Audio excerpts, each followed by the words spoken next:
विधानसभा चुनावों की तैयारियां कैसी चल रही हैं, इसका जायजा लेने के लिए गृह मंत्री अमित शाह बिहार के सासाराम पहुंचे। सासाराम के डेहरी ऑन सोन में उनकी पहली बैठक है। इसके बाद वो बेगूसराय जाएंगे। यहां बीजेपी नेताओं के साथ चुनाव पर मंथन होगा।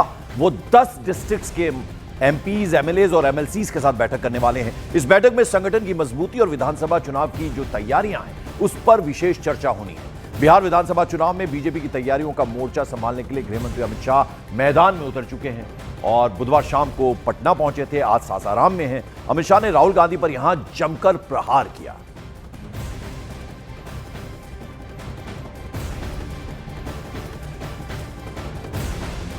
यात्रा का विषय बिहार में अच्छी शिक्षा लाना नहीं था। यात्रा का विषय रोजगारी नहीं था। यात्रा का विषय बिहार में 24 घंटा बिजली नहीं था। यात्रा का विषय हर गांव, हर टोले में रोड पहुंचाना नहीं था। यात्रा का विषय था जो बांग्लादेश से घुसपैठिए आए हैं उनको बचाने का विषय था। यहां इतने सारे लोग हैं, आप किसी का वोट कटा है क्या? अरे जोर से बोलो, कटा है क्या? तो किसका कटा है? जोर से बोलो, किसका कटा है? ये राहुल गांधी की यात्रा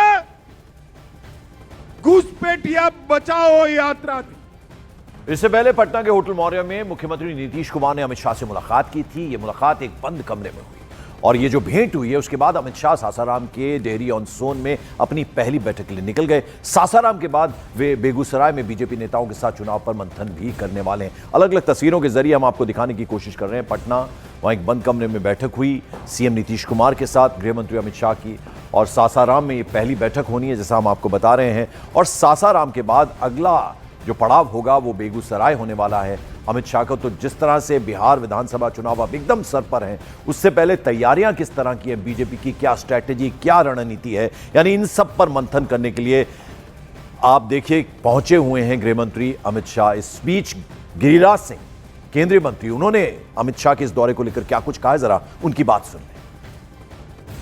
शाह वो नेता हैं जो कार्यकर्ताओं को मंत्र देते हैं जीत का।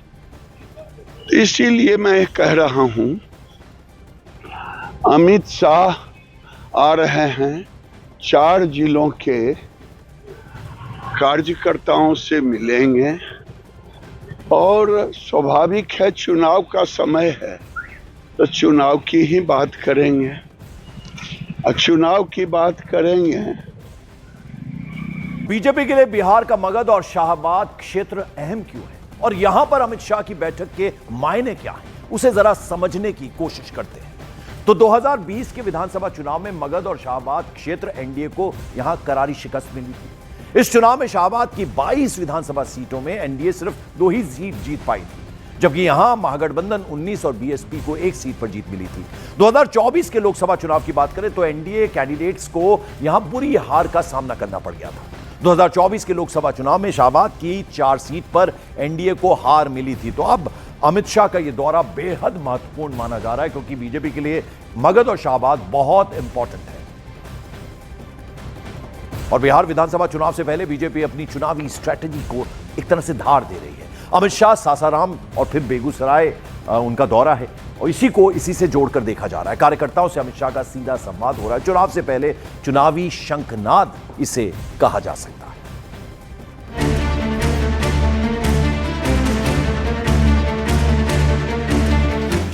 बिहार विजय के लिए अमित शाह का प्लान। महागठबंधन के गढ़ में सेंध लगाने की तैयारी। एनडीए बनाम महागठबंधन, कौन किस पर भारी?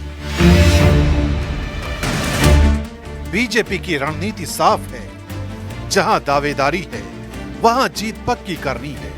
इसी मंत्र को जमीन पर उतारने के लिए अमित शाह ने सासाराम और बेगूसराय को केंद्र में रखा है। यहां पार्टी कार्यकर्ताओं से फीडबैक लिया जा रहा है ताकि उन सीटों की पहचान की जा सके जहां सही उम्मीदवार उतारकर जीत के रास्ते को आसान किया जा सके।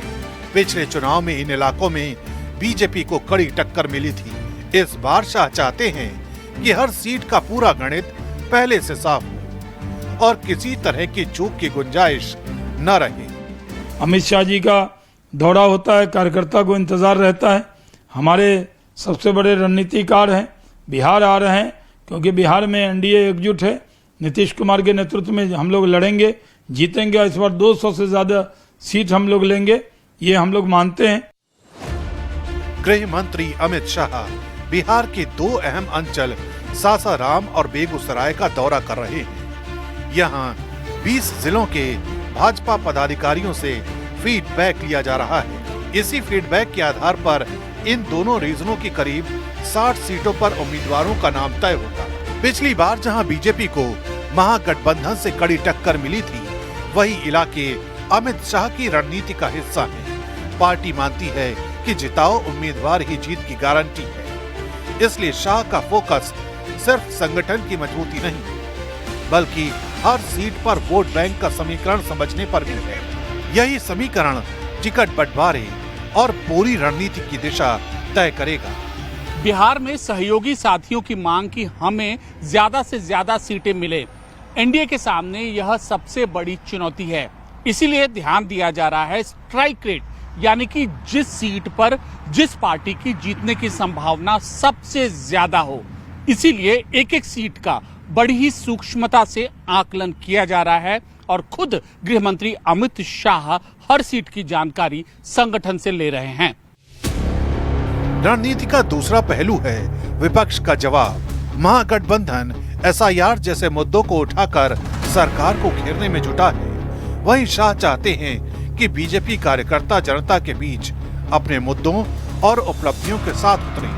कार्यकर्ताओं को ये संदेश दिया जा रहा है कि हर विधानसभा क्षेत्र में संगठन की मजबूती ही जीत का आधार बनेगी। यही वजह है कि शाह का ये दौरा सिर्फ समीक्षा भर नहीं, बल्कि जीत का रोड मैप बनाने की बड़ी कोशिश है। बिहार से ही खबर आ रही है, यहां भागलपुर में एक प्राइवेट कंपनी के थर्मल पावर प्लांट लगाने को लेकर कांग्रेस ने एनडीए के खिलाफ मोर्चा खोल दिया है। इसके विरोध में कांग्रेस प्रदर्शन कर रही है। कांग्रेस का यह दावा है कि 1000 एकड़ से ज्यादा जमीन एक निजी कंपनी को ₹1 प्रति साल की लीज पर 33 बरस के लिए दे दी गई है। इसी को लेकर हंगामा अब कांग्रेस कर रही है। आप देख रहे हैं किस तरह से प्रदर्शन करती हुई नजर आ रही है और ये मोर्चा एनडीए के खिलाफ खोला है। एक प्राइवेट कंपनी भागलपुर में बिहार में थर्मल पावर प्लांट लगाने को लेकर ये मोर्चा कांग्रेस ने इसके विरोध में खोला है और कांग्रेस जमकर प्रदर्शन कर रही है। आप देख रहे हैं बड़ी संख्या में कांग्रेस के कार्यकर्ता इस वक्त पटना की सड़कों पर नजर आ रहे हैं और 1000 एकड़ से ज्यादा जमीन है ये, ऐसा कहा जा रहा है कांग्रेस की तरफ से। और ये प्राइवेट कंपनी को केवल ₹1 प्रति बरस की यानी प्रति साल की लीज पर 33 सालों के लिए दे दी गई है। तो इसी को लेकर एतराज कांग्रेस कर रही है। यह आरोप लगाया है कि एक प्राइवेट कंपनी को ₹1, आप अंदाजा लगाइए, यह आरोप कांग्रेस की तरफ से लगाया गया है और 1050 एकड़ जमीन ₹1 साल के हिसाब से दी गई है और इसके खिलाफ कांग्रेस ये प्रदर्शन कर रही है। भागलपुर के पिरपैती में 1050 एकड़ जमीन ₹1 के दर से एक निजी कंपनी को थर्मल पावर बनाने के लिए राज्य सरकार ने दे दिया है और इसके विरोध में कांग्रेस आज सड़कों पर उतरी है। तस्वीरों में भी आप साफ तौर पर देख सकते हैं पटना कांग्रेस का मुख्यालय है, सदाकत आश्रम। यहाँ से ये तमाम कांग्रेस के कार्यकर्ता नेता सड़कों पर उतरे हैं और यहाँ से राजा पुल इलाके होते हुए और राजेंद्र बाबू का जो स्मृति स्थल है वहाँ तक जाएंगे और ये विरोध मार्च करते हुए सड़कों पर उतरे हैं। तस्वीरों में भी आप साफ तौर पर देख सकते हैं कांग्रेस के तमाम नेता जो हैं वो सड़क पर उतरकर विरोध प्रदर्शन कर रहे हैं। इनका यह आरोप है कि जो जमीन 1050 एकड़ दी गई है निजी कंपनी को वो गलत तरीके से दी गई है और उसमें ₹1 के लीज क्यों दिया गया है, ये सबसे बड़ा सवाल है। और साथ ही 10 लाख तकरीबन पेड़ जो है उस स्थल पर मौजूद है, तो आखिर किस लिए ये दिया गया, इसको लेकर कांग्रेस के नेता लगातार सवाल खड़े कर रहे हैं और उसी को लेकर ये सड़कों पर भी उतरे हुए हैं। देखिए कांग्रेस के जो तमाम नेता कार्यकर्ता हैं वो यहाँ पर विरोध प्रदर्शन कर रहे हैं।